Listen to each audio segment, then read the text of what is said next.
아멘. 오늘 성경이 말씀하시는 내용을 가리켜 흔히 변화산 사건이라고 부릅니다. 본래 그 산 이름이 변화산은 아닙니다. 정확히 어떤 산인지는 모릅니다. 그다지 그것이 또 중요하지도 않습니다. 예수님께서 어느 산인지 모르지만 한 산에 오르셨고 그곳에서 변화하셨기 때문에 변화산이라고 부르는 것입니다. 여러분, 이 내용은 마태, 마가, 누가복음에 모두 기록되어 있는 내용으로 매우 중요한 사건이라고 할 수 있습니다. 왜 이 변화산 사건이 중요할까요? 28절입니다. 이 말씀을 하신 후 8일쯤 되어 예수께서 베드로와 요한과 야고보를 데리고 기도하시러 산에 올라가사라고 했습니다. 이 말씀을 보시면 이 말씀을 하신 후 8일쯤 되어 기도하시러 산에 올라갔다고 하십니다. 그렇다면 여기서 언급하고 있는 이 말씀은 무엇을 말하는 것일까요? 지난주 본문인 23절, 24절에 나와 있습니다. 또 무리에게 이르시되 아무든지 나를 따라오려거든 자기를 부인하고 날마다 제 십자가를 지고 나를 따를 것이니라. 누구든지 제 목숨을 구원하고자 하면 잃을 것이요 누구든지 나를 위하여 제 목숨을 잃으면 구원하리라. 예수님을 따르는 자들은 자기를 부인하고 날마다 제 십자가를 지고 따라야 한다는 것입니다. 그런데 그때 예수님을 따르는 자들은 예수님처럼 고난을 겪고 목숨을 잃게 될 수 있다는 말씀입니다.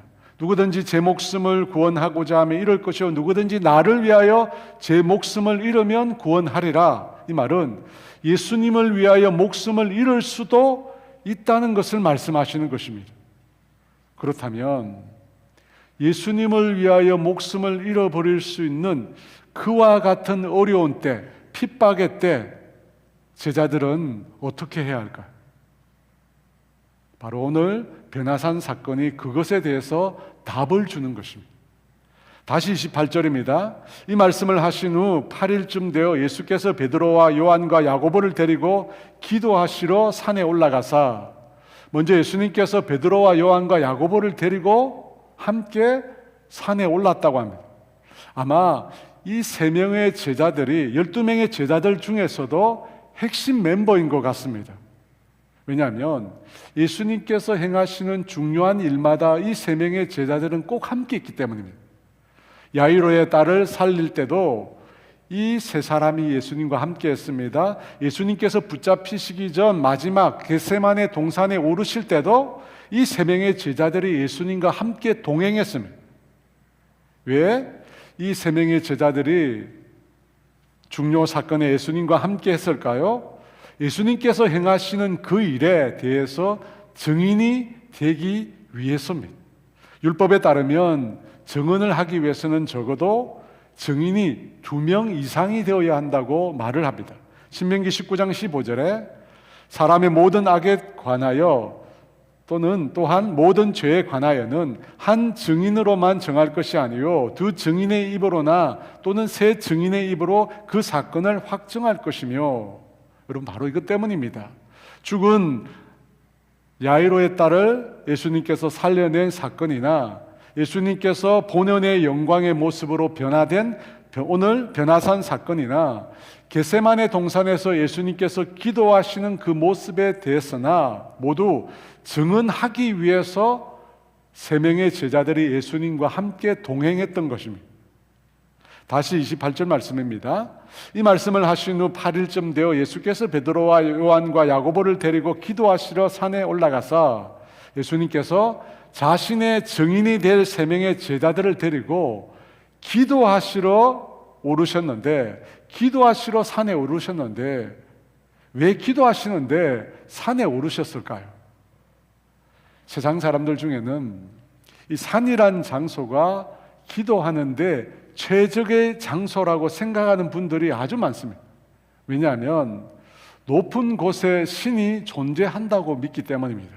그래서 구약 성경에다 보면 우상의 제단을 세우는데 모두 높은 산에다가 세우게 됩니다. 왜 그렇게 할까요? 높은 곳일수록 신이 임한다고 생각했기 때문입니다. 그래서 지금도 돌을 닦는 분들이 어디로 갑니까? 산으로 가. 특히 우리나라는 유명한 산이 있습니다. 계룡산이라고. 그곳에 가면 정말 돌을 닦는 분들이 많이 있습니다. 하지만 예수님께서 산으로 간 목적은 조금 달랐습니다. 산 자체가 영험한 곳이었기 때문이 아니라 인적이 드물었기에 기도하기에 아주 좋은 장소였기 때문입니다. 아무런 방해도 받지 않고 기도할 수 있었기 때문에 산으로 가신 것입니다. 여러분, 누가복음을 기록한 사람은 의사 누가로 알려져 있습니다. 그런데 그런 의사라고 하는 직업을 가진 누가가 의외로 기도를 매우 강조합니다. 여러분, 의사가 어떤 사람입니까? 보통의 사람들보다는 합리적이고 이성적인 사람들입니다. 그리고 무엇이든지 잘 관찰하는 사람들입니다. 그런데 그런 직업을 가진 의사 누가가 의외로 기도라는 것을 굉장히 강조한다는 것입니다.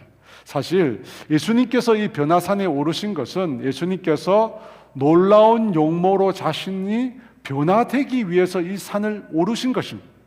그런데 누가는 기도하기 위해서 산에 오르셨고 기도하는 중에 그 용모가 변화되었다고 말씀하고 있습니다. 의도적으로 기도라는 것을 반복한다는 것입니다. 동일한 사건을 다루고 있는 마태나 마가복음에 보면 산에 오르신 이유나 예수님의 용모가 변화될 때 기도하셨다라고 하는 내용 자체가 없습니다. 단순 제자들을 데리고 높은 산에 오르셨고 그들 앞에서 변형되었다고만 말씀하십니다. 또 이 변화산 사건 이전에 예수님이 자신이 누구냐 질문하시고 그 대답을 듣는 그 본문에 있어서도 누가는 기도라는 것을 언급했습니다. 누가복음 9장 18절에 예수께서 따로 기도하실 때 제자들이 주와 함께 있더니 물어 이르시되 무리가 나를 누구라고 하느냐. 예수님께서 따로 기도하실 때 제자들에게 자신에 관해서 물어보셨다는 것입니다. 그런데 이것 역시 동일한 내용을 다루고 있는 마태복음과 마가복음에는 기도라고 하는 말 자체가 아예 나오지 않습니다. 여러분, 왜 누가는 이렇게 기도를 강조하는 것일까요? 기도라는 것과 별 상관이 없는 그런 본문인데도 계속해서 기도라고 하는 단어를 사용하고 있습니다. 이 누가복음에는 기도라고 하는 단어 자체가 마태나 마가보다 2배 이상 많이 나옵니다. 그리고 요한복음에는 별로 기도가 나오지도 않습니다. 그런데 누가는 특별히 기도 중에도 예수님께서 기도하는 장면을 굉장히 많이 기록하고 있습니다. 오늘 본문 외에도 예수님께서 기도하셨다는 그런 내용이 누가복음이 굉장히 많이 나옵니다. 제가 몇 가지 예를 듭니다. 누가복음 3장 21절에 백성이 다 세례를 받을새 예수도 세례를 받으시고 기도하실 때 하늘이 열리고 5장 16절에 예수는 물러가서 한적한 곳에서 기도하시니라. 6장 12, 13절에 이때 예수께서 기도하시러 산으로 가사 밤이 새도록 하나님께 기도하시고 밝음에 그 제자들을 부르사 그 중에서 12를 택하여 사도라 칭하셨으니 22장 39절에 41절 예수께서 나가사 습관을 따라 감람산에 가심에 제자들도 따라갔더니 그곳에 이르러 그들에게 이르시되 유혹에 빠지지 않게 기도하라 하시고 그들을 떠나 돌 던질 만큼 가서 무릎을 꿇고 기도하여. 여러분, 예수님께서 기도하신 이 장면들을 보면 모두 예수님 생애에서 아주 중요한 일들이 일어난 시점입니다. 요한에게 세례를 받으시고 난 다음에 예수님께서 기도하셨습니다. 많은 병자들과 귀신 들린 자들을 다 고쳐주시고 난 그 다음날 새벽에 일찍 일어나 사람이 없는 한적한 곳에 가셔서 예수님께서 또한 기도하셨습니다. 예수님께서 이번에는 밤새 기도하시고 아침에 자신의 12명의 제자들을 선택하여 부르셨습니다. 예수님께서 자신이 누군지를 묻는 그 중요한 질문을 할 때도 기도하셨고 예수님께서 하나님으로서의 자신의 영광을 드러내는 그 중요한 사건인 변화산 사건에서도 기도하셨습니다. 그리고 마지막에 예수님께서 붙잡히시기 전 감람산에 올라가셔서도 무릎을 꿇고 기도하셨습니다. 여러분 왜 이렇게 기도하셨습니까? 왜 이렇게 누가는 기도를 계속해서 강조하는 것일까요? 기도라고 하는 그 자체가 너무나 중요하기 때문입니다. 또 기도 가운데 너무나 많은 중요한 일들이 일어나기 때문입니다. 그리고 무엇보다도 주님은 우리가 예수님처럼 기도하기를 원하시기 때문입니다. 예수님처럼 기도하기를 원하셨기 때문에 기도하는 예수님의 모습을 그렇게 많이 기록하고 있는 것입니다. 예수님께서 기도하는 것처럼 예수님의 기도를 본받으라는 뜻입니다. 누가가 기록한 또 한 견의 성경이 있습니다. 바로 사도행전입니다. 사도행전도 누가가 기록했습니다. 우리가 금요 기도회 때마다 계속 살펴보고 있는데요. 이 사도행전에도 기도가 정말 많이 나옵니다. 기도가 정말 많이 나옵니다. 그 사도행전에 제일 처음 나오는 기도라고 하는 단어가 사도행전 1장 14절에 나옵니다. 여자들과 예수의 어머니 마리아와 예수의 아우들과 더불어 마음을 같이하여 오로지 기도에 힘쓰더라. 여러분, 이 말씀의 배경은 예수님께서 하늘로 승천하신 직후입니다. 부활하신 이후의 제자들은 예수님께서 이스라엘 가운데 아주 특별한 일을 행하실 줄 기대했습니다. 그래서 예수님과 제자들이 함께 모였을 때 제자들이 묻습니다. 이스라엘을 회복하심이 이때입니까? 라고 예수님께 묻습니다. 로마의 식민지 배하에 있었던 이스라엘을 언제 예수님께서 독립시켜 주실 것인지를 물은 것입니다. 그런데 예수님은 그 질문에 그 시기는 아버지 하나님께 달려있고 자신은 알 바가 전혀 아니라고 대답을 하십니다. 그러면서 성령님이 제자들 너희에게 임하실 것이며 성령님이 제자들에게 임하실 것이며 라고 말씀하시면서 제자들이 보는 눈앞에서 성천하십니다. 제자들이 보는 눈앞에서 예수님께서 갑자기 하늘로 성천하십니다. 예수님께서 성천하신 이후에 제자들은 새로운 환경을 맞이하게 되었습니다. 왜냐하면 지금까지 3년 동안 제자들은 늘 예수님과 함께 했기 때문입니다. 예수님과 교제하며 예수님의 말씀을 듣고 예수님의 행하시는 일들을 보며 예수님을 따라다녔습니다. 어려운 문제가 생기면 예수님을 찾아갔고 예수님께서 그 문제를 해결해 주셨습니다. 그런데 예수님께서 이제 제자들만 덩그러니 이 땅에 남겨주시고 그 제자들이 보는 눈앞에서 갑자기 하늘로 성천해 가버리신 것입니다. 제자들은 성천하신 그 주님을 하늘을 향해 바라보며 물끄러미 바라보며 있었습니다. 제자들이 하늘을 향하여 성천하신 예수님을 바라보고 있었던 것은 그 장면이 너무나 영광스러웠기 때문입니다. 그뿐만 아니라 다른 한편으로 너무나 황당했기 때문입니다. 함께 계셨던 부활하신 이후에 40일 동안 함께 계셨던 주님이 불쑥 하늘을 향하여 올라가 버리신 것입니다. 너무나 갑작스러운 일이 생긴 것입니다. 제자들은 앞으로 어떻게 해야 하는가 막막해지기 시작했습니다. 여러분, 그때 제자들이 무엇을 했습니까? 방금 읽은 사도행전 1장 14절입니다. 여자들과 예수의 어머니 마리아와 예수의 아우들과 더불어 마음을 같이하여 오로지 기도에 힘쓰더라. 예수님의 성천을 보고 돌아온 사람들은 마가의 다락방에 모였습니다. 최초로 모인 사람들은 11명의 제자와 여자들과 예수님의 모친 마리아와 예수님의 동생들 합해서 20명 남짓이었습니다. 그리고 조금 지나자 그 숫자가 불어나서 120명까지 늘어나게 되었습니다. 모인 사람들은 당장에 무슨 일을 어떻게 해야 될지 혼란스러웠습니다. 예수님께서 그들에게 남겨주신 것은 예루살렘을 떠나지 말고 아버지께서 약속하신 것을 기다리라 라고 하는 말씀뿐이었습니다. 그 말씀밖에 없었는데 그 다락방에 모인 사람들은 예수님께서 이전에 붙잡혀 가셨을 때처럼 실패하지 않았습니다. 다락방에 모인 사람들은 이전에 예수님께서 붙잡혔을 때 다 도망을 갔습니다. 그런데 지금 다락방에 모여있는 이 사람들은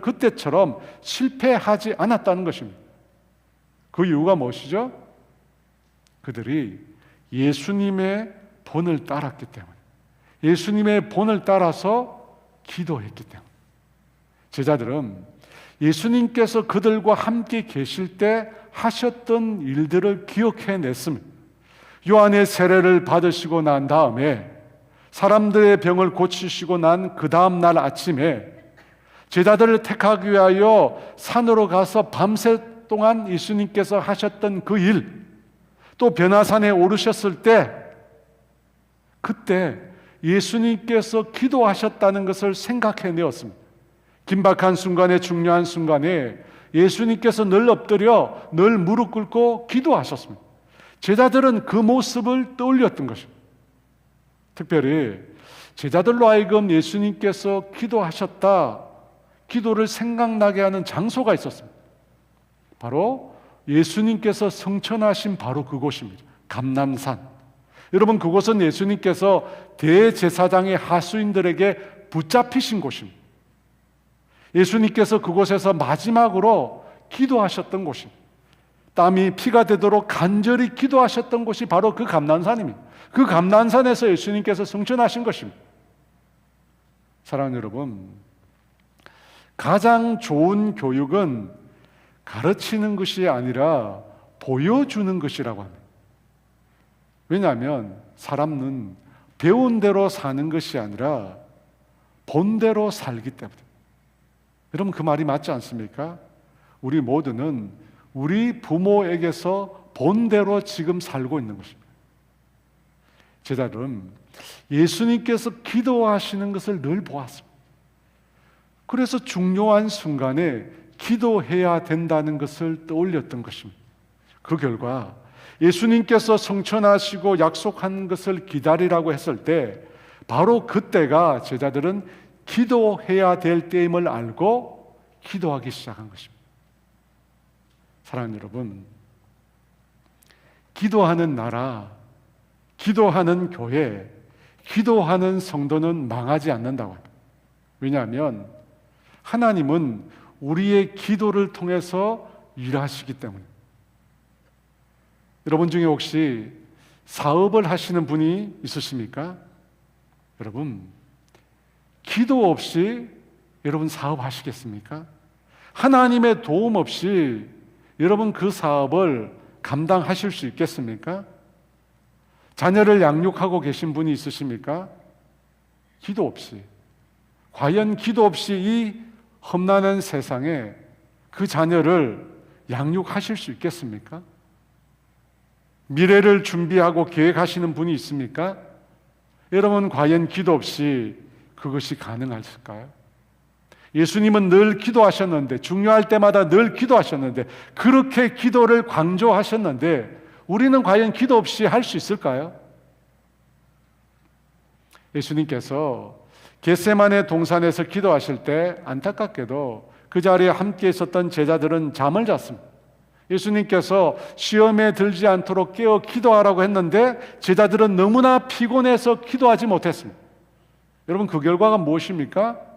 예수님께서 붙잡혔을 때 그들 모두는 예수님을 버리고 도망을 갔습니다. 사랑하는 여러분, 예수님을 믿는다는 것과 그 믿음으로 산다라고 하는 것은 다른 것입니다. 예수님을 믿는다라는 것과 그 믿음으로 산다는 것은 다른 문제예요. 예수님을 믿는다라고 해도 그 믿음으로 살 수 없는 것이 우리의 실상입니다.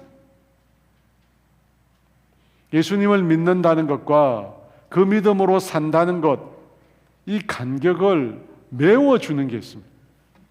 여러분, 그것이 바로 기도입니다. 기도는 예수님을 믿는다는 것과 믿음으로 산다는 것들을 메워주는 도구고 수단이고 힘입니다. 그래서 제자들이 기도할 때 성령님이 임하셨습니다. 제자들이 엎드려 오로지 기도에 힘쓸 때 성령이 임하셨고, 그 제자들은 이전과 달리, 예수님을 버렸던 이전과 달리 예수님을 증언하는 증인의 삶을 살 수 있었습니다. 그렇게 살 수 있었던 이유가 기도로부터 시작되었습니다. 사람들은 다니엘과 같은 성공적인 삶을 살기를 원합니다. 우리나라 사람들은 요셉과 다니엘을 굉장히 사랑합니다. 그런데 여러분, 다니엘이 기도의 사람이었다는 사실을 잘 모릅니다. 그리고 잘 잊어버립니다. 다니엘서 6장 10절에 보니까 다니엘이 이 조서에 왕의 도장이 찍힌 것을 알고도 자기 집에 돌아가서 윗방에 올라가 예루살렘으로 향한 창문을 열고 전에 하던 대로 하루 3번씩 무릎을 꿇고 기도하며 그의 하나님께 감사하였더라. 여러분, 이때 다니엘의 나이가 80세 정도로 추정이 됩니다. 여러분, 어떻게 다니엘이 그토록 위대한 삶을 살 수 있었을까요? 하루 3번씩 무릎을 꿇고 기도하는 삶을 살았기 때문에. 저는 예전에 하루 종일 이 뒷방에서 TV만 보시는 어르신들을 많이 봤습니다. 이 뒷방에서 하루 종일 TV만 보시는 분들.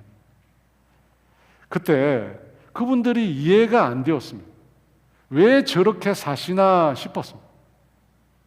그런데 저도 나이가 들어보니까 왜 그분들이 하루 종일 저렇게 하고 계셨는지 비로소 이해가 되기 시작했습니다. 힘이 없는 겁니다. 온몸이 쑤시고 아프고 너무 지쳐서 그랬던 것입니다. 그나마 TV에 신경을 다 쏟으면 그 모든 통증을 잊을 수 있기 때문에, 그래서 그렇게 하루 종일 TV만 보시는 것. 그런데 여러분, 그럼에도 그렇게만 우리가 산다면 우리 인생의 시간이 너무 아깝지 않습니까? 우리에게 주어진 우리 인생의 시간이 여러분 아깝지 않습니까? 여러분, 기도는 굉장히 힘든 일입니다. 기도도 기도해야 기도할 수 있습니다. 기도하지 않으면 절대 기도 못합니다. 그 말은 기도의 영성이 있어야 된다는 겁니다. 기도의 영성이 있어요. 여러분, 처음부터 1시간씩 2시간씩 기도 못합니다. 절대 못합니다. 너무너무 힘들어요. 하지만 기도해야 기도할 수 있습니다. 기도해야 기도할 수 있습니다. 하나님과 매일 만나는 기도의 삶을 살아야 기도할 수 있는 것입니다. 여러분, 다니엘이 80이 넘었습니다. 80이 넘은 다니엘이 매일 하루 3번씩 빠짐없이 기도할 수 있었던 것은 그가 평생 동안 기도의 삶을 살았기 때문에, 평생 동안 기도의 삶을 살았기 때문에 그때도 기도할 수 있었던 것입니다. 저는 이 말씀을 보면서 기도하다가 하나님께 부르심 받고 싶다, 그런 마음의 소원이 생겼습니다. 뒷방에 앉아서 TV를 보다가 아니라 기도하다가, 하나님을 향하여 기도하다가 주님의 부르심을 받고 싶다, 그런 마음의 소원이 생겼습니다. 여러분, 앞으로 이 2가지 삶 중에 어떤 삶을 사시겠습니까? 하루 종일 TV만 보시겠습니까? 아니면 하루 3번 정말로 하나님 앞에 엎드려 기도하는 삶을 사시겠습니까? 원하고 바라는 것은 주님이 부르시는 그날까지 기도하는 저와 여러분 되기를 원합니다. 여러분, 그것에 덧붙여 일주일에 딱 3시간만 내셔서, 월요일부터 토요일 중에 딱 3시간만 내셔서 새벽이나 수요일이나 금요일 기도에 오셔서 기도하시면 좋겠습니다. 나이가 70이 넘는 분이나 1시간 거리 이상에 사시는 분이나 건강에 어려움이 있으신 분은 자의로 기도하셔도 좋습니다. 그분들을 제외하고 나머지 분들은 여러분 교회에 오셔서 기도하셔요. 여러분, 일주일에 한 번 주일에 예배 드리는 것만으로는 여러분의 신앙을 결단코 견고히 지킬 수 없습니다. 주중에도 오셔서 기도하셔요. 사랑하는 여러분, 교회도 기도하는 교회는 다릅니다. 목회자와 성도들이 힘써 기도하는 교회는 다릅니다. 그 교회에, 기도하는 그 교회에 생명력이 있습니다. 기도하는 그 교회에 능력이 있습니다. 기도하는 그 교회에 평안이 넘칩니다. 여러분, 여러분의 교회가, 여러분이 다니고 소속되어 있는 이 교회가 부흥하고 생명력 있는 교회가 되기를 원하십니까? 그러면 여러분 기도하셔야 돼요. 여러분, 우리 교회가 부흥하고 생명력 있는 교회가 되어야 합니다. 그런 교회가 되어야 합니다. 왜냐하면 우리가 믿고 섬기고 우리가 사랑하는 그 주님께서 그것을 원하시기 때문입니다. 원하시기 때문에 우리가 기도해야 합니다. 그뿐만 아니라 여러분, 교회의 생명력과 우리 각 성도들은 서로 연결되어 있습니다. 교회와 성도들은 연결되어 있어요. 그래서 교회가 살면 성도들도 살아나게 됩니다. 성도들이 살아나게 되면 그 교회도 살아나게 되는 것입니다. 여러분, 문제가 있는 교회 가보신 적이 있습니까? 교회가 막 싸워요. 서로 마귀들과 싸울지라면 서로 싸워요. 여러분, 그 교회 성도들의 삶이 평안하든가요? 기쁘고 행복하고 감사하든가요? 천만에. 교회가 병들면 성도들도 영적으로 병이 드는 것입니다. 왜냐하면 교회와 그 교회에 소속되어 있는 성도들은 서로 연결되어 있기 때문에. 저는 우리 교회에서 사역하는 사역자들에게 요구하는 것이 딱 하나 있습니다. 딱 하나 있어요. 기도하라고. 기도. 여러분, 물어보셔도 좋습니다. 담임 목사님이 뭘 요구하더냐? 기도하라. 여러분, 부탁드립니다. 교회에 나오셔서, 교회당에 나오셔서 기도하십시오. 여러분 자신을 위하여, 여러분의 가정을 위하여, 여러분의 교회를 위하여, 여러분의 나라와 민족을 위하여 기도하십시오. 여러분, 기도해야 살게 됩니다. 기도해야 하나님이 일하십니다. 기도해야 우리가 성도답게, 기도해야 교회가 교회답게 살 수 있습니다. 여러분, 분명히 기도 없이도 살 수 있지만 기도 없으면 절대 성도답게 살 수는 없습니다. 절대 예수님이 원하시는 제자답게 살 수는 없습니다. 여러분, 제가 장담합니다. 기도 없이 우리가 신앙인으로 살 수 있지만 기도 없이 신앙인답게 예수님이 원하시는 제자답게 절대 못 삽니다. 절대 못 삽니다. 그래서 성경이 계속해서 기도하라고 이야기하는 것입니다. 기도 없이는 불가능하기 때문에. 피의 여왕이라고 불렸던 스코틀랜드의 메리 여왕이 유일하게 가장 무서워했던 사람이 종교개혁자 존 낙스였습니다. 메리는 이런 말을 남겼습니다. 존 낙스의 기도는 100만 대군보다 무섭다. 주님이 제 마음에 계속 말씀하세요. 작년부터 올해까지 계속 기도해야 한다. 기도해야 한다. 여러분, 그래서 제가 금요 기도에 1명이 나오든지 2명이 나오든지 3명이 나오든지 관계없이 기도해야 하는 거예요. 기도해야. 왜? 기도해야 되거든요.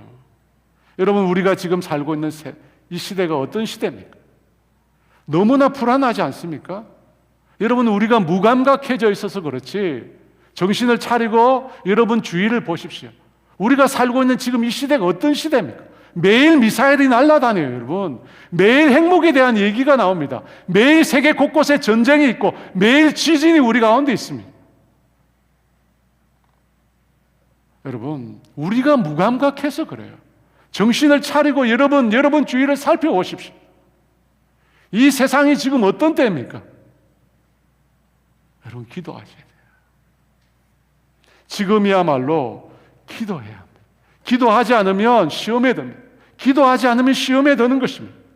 그러므로 사랑하는 여러분, 기도하시기를 간절히 부탁드립니다. 주님의 몸된 교회에 나와서 여러분 기도하셔야 돼요. 기도하셔야 여러분이 살고, 기도하셔야 교회가 살고, 기도해야 우리의 가정이 살 수 있습니다.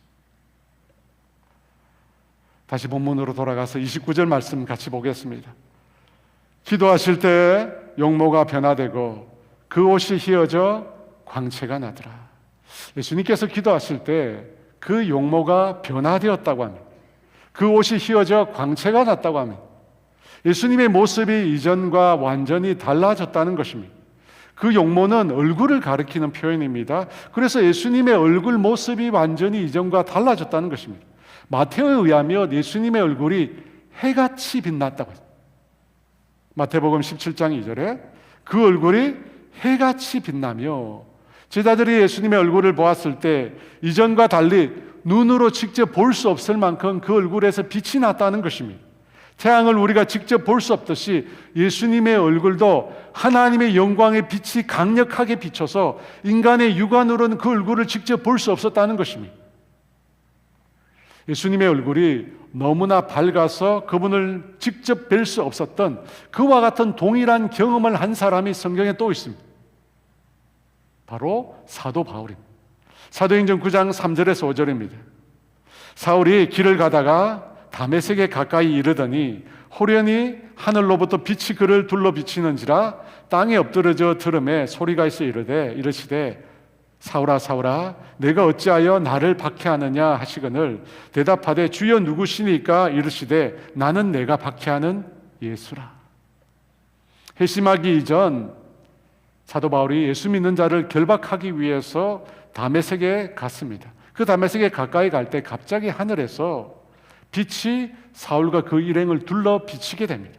그런데 그 빛은 태양빛이 아니었습니다. 태양빛보다 훨씬 더 밝은 빛이 그들을 비추었습니다. 그때 그 일을 회고한 바울의 말에 따르면 정오가 되어 길에서 보니 하늘로부터 해보다 더 밝은 빛이 나와 그 내 동행을 둘러 비추는지라.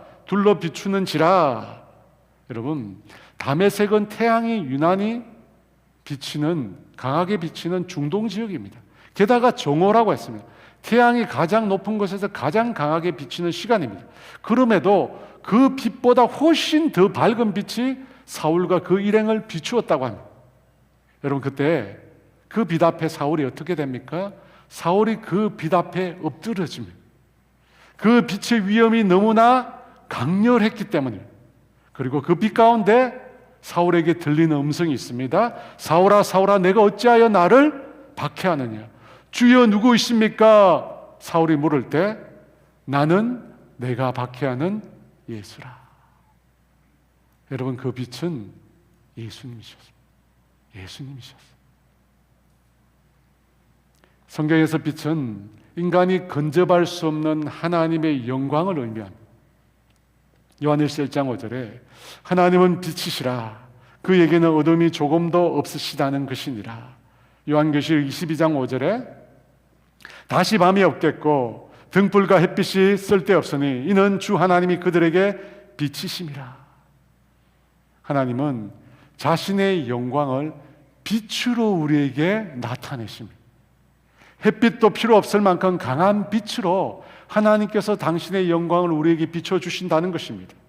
그 빛이 바로 변화산에서 다메섹으로 가는 그 길가에서 예수님으로부터 비춰진 빛입니다.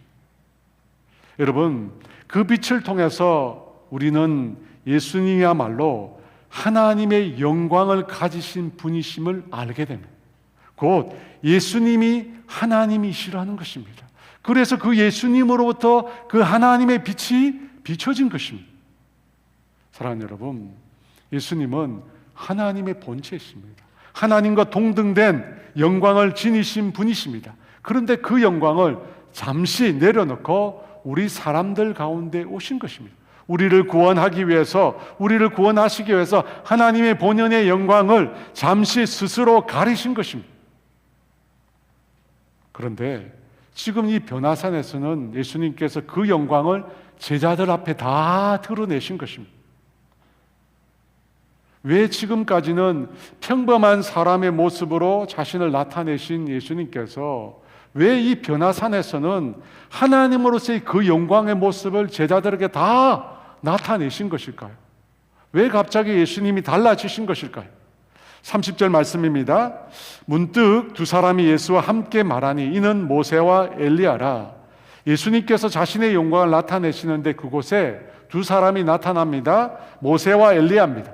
모세와 엘리야, 이 두 사람은 누구입니까? 이 두 사람은 구약의 율법과 선지자를 대표하는 인물들입니다. 율법과 선지자를 대표하는 이 두 사람이 왜 갑자기 예수님 곁에 나타난 것일까요? 31절입니다. 영광 중에 나타나서 장차 예수께서 예루살렘에서 별세하실 것을 말할세 모세와 엘리야가 갑자기 나타나서 예수님과 대화를 나누었습니다. 그 대화의 내용은 예수님께서 예루살렘에서 별세하실 것에 관한 것이었습니다. 여러분, 별세가 뭡니까? 신문에 별세라고 나면 누군가 죽었다는 말입니다. 지금 예수님께서 변화산상에서 하나님으로서의 본연의 영광을 다 나타내셨습니다. 해보다도 더 밝게 비치시면서 모든 인생으로 하여금 그 예수님을 바라보지도 못하고 그 예수님 앞에 엎드려 무릎 꿇게 만드셨습니다. 그런 영광 가운데 계신 예수님께 모세와 엘리야가 나타나서 예수님께서 죽게 될 것을 말하고 있다는 것입니다. 여러분, 이 별세라고 하는 단어는 지금 앞서서 예수님께서 보여주시는 영광과는 너무나 어울리지 않는 단어입니다. 예수님의 그 찬란한 영광과 죽음을 이야기하고 있습니다. 너무나 상반된 단어입니다. 왜 이런 모습과 이런 말씀을 하실까요? 그 찬란한 영광과 죽음을 왜 함께 말씀하시는 것일까요? 오늘 본문 28절 앞부분에 제가 이 말씀을 하신 후 예수께서 베드로와 요한과 야고보를 데리시고 기도하시러 산에 올라갔다고 했습니다. 이 말씀을 하신 후, 이 말씀이 뭐라고 했습니까? 예수님을 따르는 자들은 날마다 자기를 부인하고 자기 십자가를 지고 예수님을 따라야 한다는 것입니다. 그렇게 예수님을 따르는 자들은 예수님처럼 고난을 겪고 죽게 될 수 있다는 것입니다. 누구든지 제 목숨을 구원하고자 하면 잃을 것이요 누구든지 나를 위하여 제 목숨을 잃으면 구원하리라. 예수님을 위하여 살면 목숨을 잃을 수 있다는 것입니다. 그 일이, 그 핍박의 시대가 곧 닥치게 될 수 있다는 것입니다. 그때 제자들은 어떻게 해야 합니까? 제자들은 그 핍박 앞에 어떻게 해야 합니까? 그 핍박을 이겨내야 합니다. 핍박을 이겨내야 합니다. 이전처럼 예수님이 붙잡혔을 때 도망가고 부인하는 것이 아니라, 그 고난에 굴복하는 것이 아니라, 예수님의 제자들은, 그리스도인들은 그 핍박을 이겨내야 합니다. 그러기 위해서 예수님의 제자들은, 그리스도인들은 예수님처럼 그 고난의 길을 감당해요. 고난의 길을 감당해요. 여러분, 바로 이 이유 때문에 예수님께서 변화산 사건을 통해서 자신이 누구신지를 명확하게 보여주시는 것입니다. 자신이 누구신지를 명확하게, 본연의 그 영광을 나타내시면서 내가 누군지를 명확하게 보여주시는 것입니다. 왜? 어떤 핍박이 오고 어떤 고난이 오고 어떤 환난이 와도 그 믿음, 나를 향한 그 믿음 흔들리지 말라는 것입니다. 여러분, 예수님을 믿고 따르는 일에는 고난이 동반됩니다. 고난이 동반돼요. 그 고난의 길을 걸어가는 우리 성도들에게 필요한 게 뭘까요? 위로가 필요해요. 위로가 필요해요. 힘들지? 그래. 근데 주님은 너의 아픔을 알고 계셔. 힘내. 여러분, 또 격려가 필요합니다. 지금 잘 견디고 있어. 너 이길 수 있어. 너 견뎌낼 수 있어. 라고 하는 격려가 필요합니다. 그리고 여러분, 또 소망이 필요합니다. 머지않아 예수님이 오실 거야. 머지않아 예수님께서 오셔서 이 모든 고난을 다 제거해 주실 거야. 내 문제를 다 해결해 주실 거야. 여러분, 이런 위로와 격려와 소망이 필요합니다. 그런데 그 위로와 격려와 소망보다 더 중요하고 필요한 것이 있습니다. 여러분, 그게 뭐죠? 위로와 격려와 소망보다 더 필요한 게 뭐죠? 지금 내가 걷고 있는 이 길이 옳다는 확신입니다. 지금 내가 믿고 있는 이 예수 그리스도가 진리라고 하는 확신입니다. 내가 믿고 있는 이 하나님이, 내가 믿고 있는 이 성경이 진리라는 확신이 필요하다는 것입니다. 여러분, 이 확신이 있어야 합니다. 내가 믿는 예수님이 진짜 메시아고, 내가 믿고 있는 이 예수님이 하나님이시며 구원자라고 하는 확신이 우리에게 필요하다는 것입니다. 여러분, 이 확신이 있어야, 이 진리에 대한 확신이 있어야, 예수 그리스도에 대한 확신이 있어야 고난이 와도 흔들리지 않습니다. 어떤 어려움이 와도 참을 수 있습니다. 환난 앞에 낙심하지 않을 수 있습니다. 예수님은 하나님의 영광의 빛이시기, 예수님은 하나님의 본체이시기 때문에 여러분, 이 진리에 대한 확신이 있어야 흔들리지 않습니다.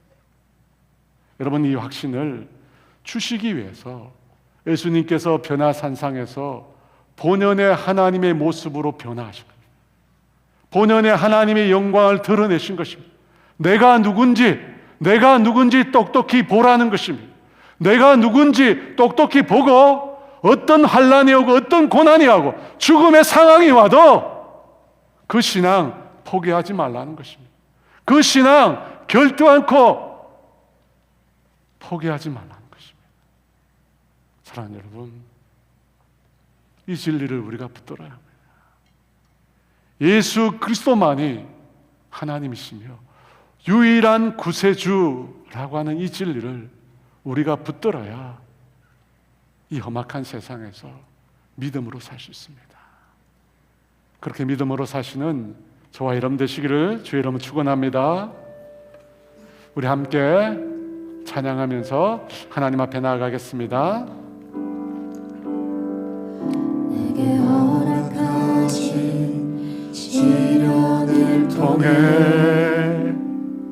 나의 믿음 더욱 강하게 자라나네. 험한 산과 골짜기 지나는 동안 주께 더 가까이 나를 이끄시네. 내가 겪는 시험이 어렵고 힘겨워도 내 주님보다 크지 않네. 내 앞에 바다가 갈라지지 않으며 주가 나로 바다 위 걷게 하리. 나는 믿네. 주의 능력으로 내 삶 새롭게 되리. 나는 믿네. 주의 능력으로 담대히 나가리라. 주와 함께 싸워 승리하리라. 날마다 믿음으로 나 살아가리. 내게 허락하신 시련을 통해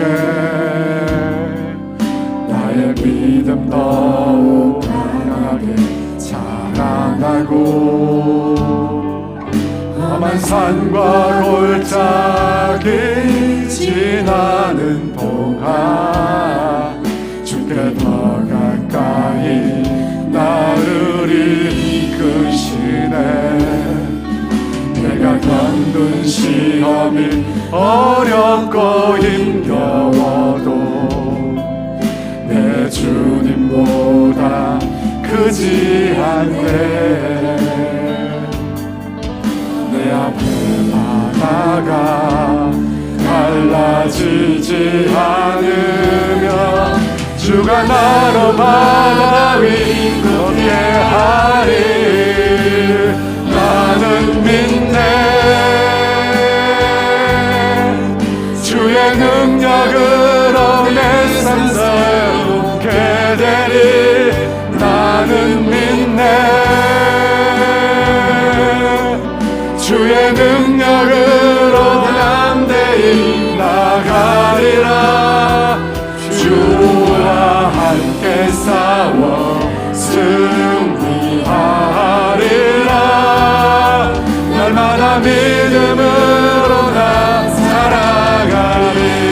나는 믿네. 주의 능력으로 내 삶 새롭게 되리.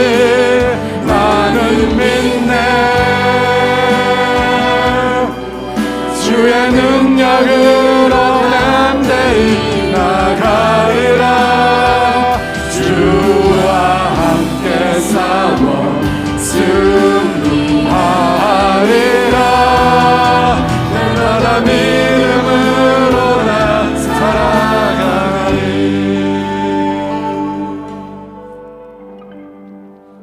여러분 함께 기도하겠습니다. 여러분 힘드시죠? 곤고하시죠? 지치시고 여러분 아셔야 될 것은 시간이 지날수록 지금보다 나아지지는 않습니다. 더욱이 여러분 그리스도인으로 이 땅을 산다는 거 정말 힘듭니다. 여러분 인정하시잖아요.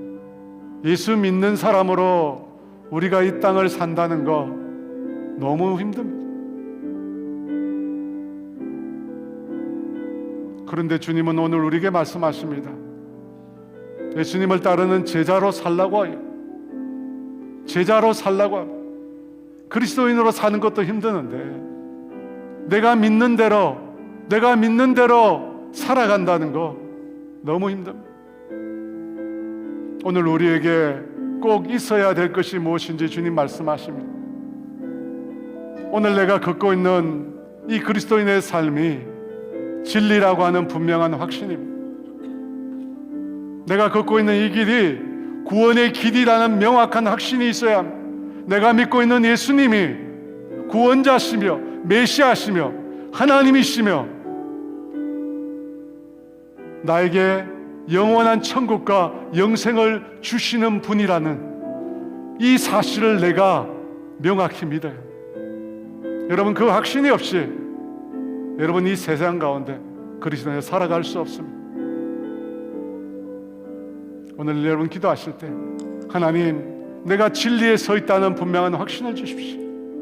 하나님 내가 걷고 있는 이 길이 구원의 길이라는 명확한 확신을 나에게 보여달라고. 제자들에게 그 영광의 빛을 보여주셔서 당신이 하나님이심을 보여주셨듯이 오늘 우리에게도 보여주셔서 내가 믿고 있는 예수 그리스도가 진리시며 구원임을 알게 해달라고 여러분 기도하십시오. 여러분 또 한 가지 구할 게 있습니다. 하나님 기도하게 해달라고. 여러분 내가 믿고 있는 대로 내가 저절로 살 수 있는 것 결코 아닙니다.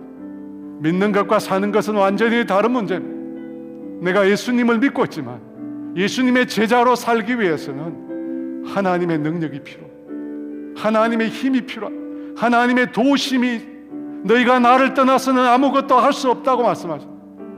여러분 그 힘이 어디서 옵니까? 기도에서 옵니다. 기도하지 않을 때 제자들이 어떤 삶을 살았는지 기억하십시오. 하지만 그들이 기도했을 때 어떤 삶을 살았는지 또한 기억하십시오. 여러분 기도해야 합니다.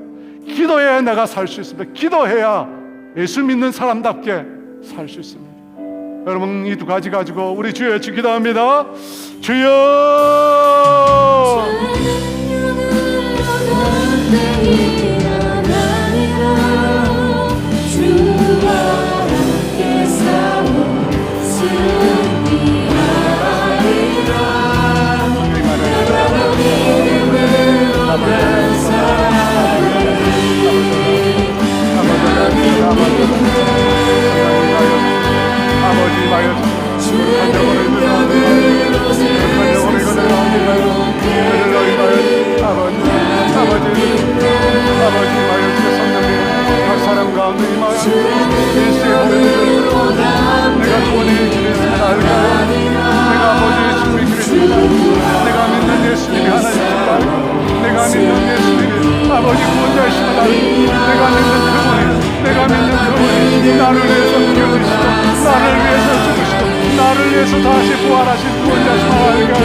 시간 기도하여 오늘 이 시간 간단하게 하여 주시옵소서.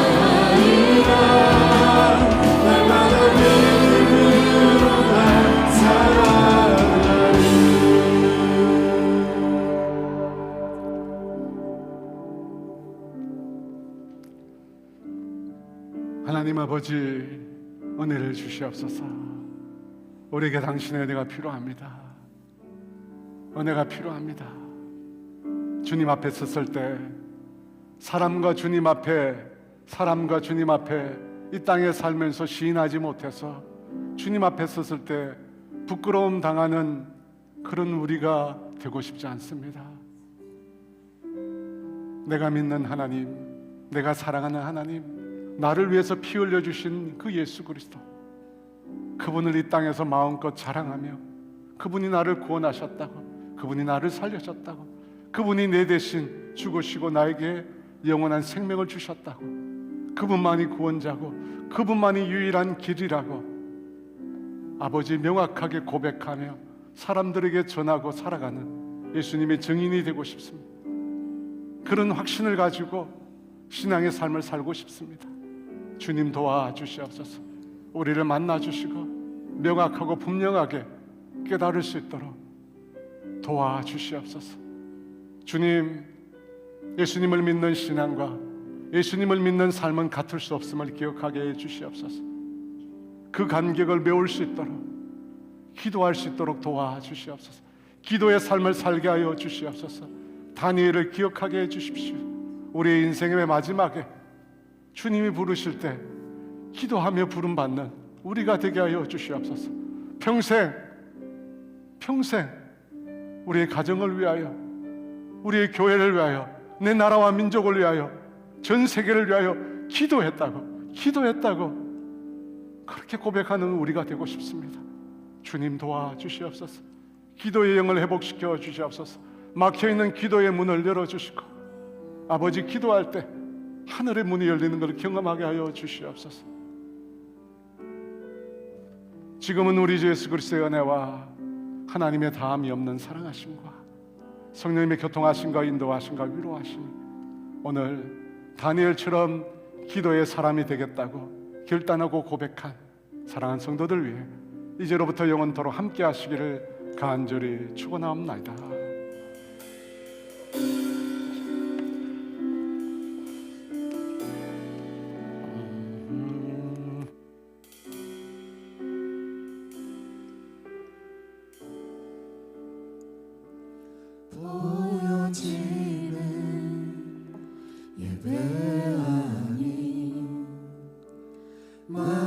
마음으로 드리는 예배, 노래하는 찬양보다 삶으로 고백되는 예배, 나를 위한 예배 아닌 주님 뜻을 향한 예배, 내 마음과 정성 다하여서 주 앞에 드려지는 예배,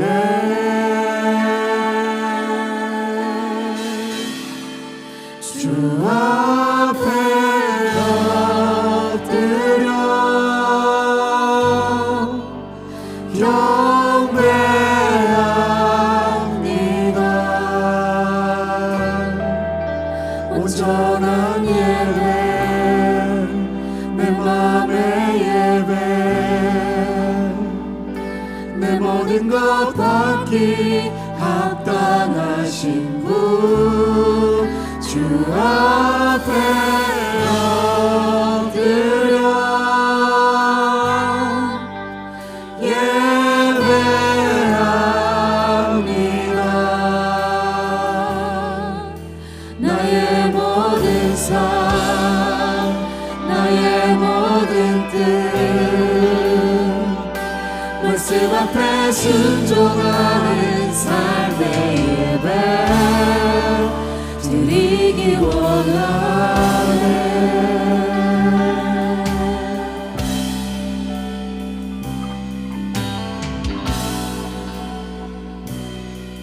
나를 위한 예배하니 나를 위한 예배하니 주님 뜻을 향한 예배 내 마음과 정성 다하여서 주 앞에 드려지는 예배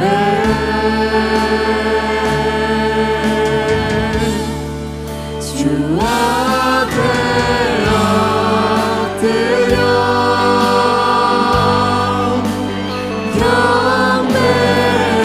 경배합니다. 온전한 예배 내 맘의 예배 내 모든 것 받기 합당하신 분 주 앞에 엎드려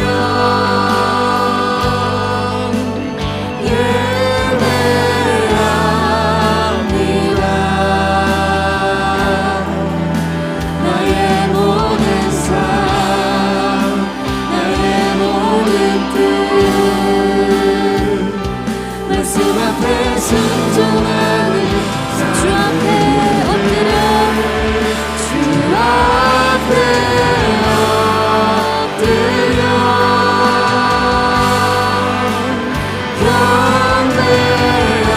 경배합니다.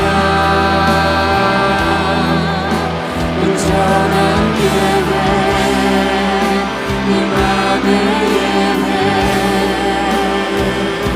내 모든 것 받기 합당하신 분 주 앞에 엎드려